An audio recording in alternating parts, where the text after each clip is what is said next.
Ndewo everyone. Welcome back to my channel, Wada Canada, a relaxed and welcoming space where we learn, enjoy, and stay connected to the beauty of Igbo language and culture. In our last video, we explored Igbo idioms, Akpaala Okwu, and broke down the first 5 expressions and their meanings. If you missed, don't worry. Go check it out so you don't miss the full picture. Today, we are continuing right where we stopped.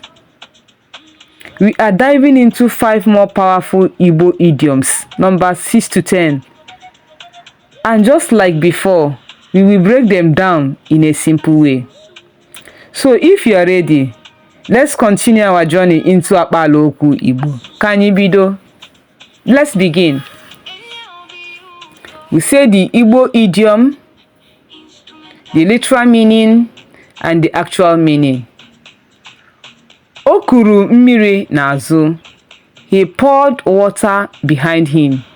He wasted his effort. O kpuchiri anyanwụ aka. He covered the sun with his hand, trying to hide an obvious truth. Ọ na-achụ nta n'ụbọchị ahịa.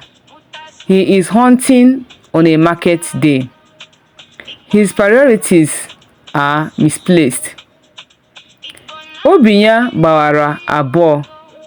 His heart split into 2. He is confused or torn between 2 decisions. O tinyere nku n'azụ azụ. He put wings on a fish. He exaggerated a story. Now, let's repeat the idioms and their actual meanings only. O kuru mmiri n'azụ. He wasted his effort. O kpuchiri anyanwụ aka, trying to hide an obvious truth. Ọ na-achụ nta n'ụbọchị ahịa. His priorities are misplaced. Obi ya gbawara abụọ. He is confused or torn between 2 decisions. O tinyere nku n'azụ azụ. He exaggerated a story. Now, I want to hear from you. Which of these idioms is the most interesting to you? Write it in the comments. If you enjoyed this lesson, please like, share, and subscribe for more Igbo learning content. Ndewo.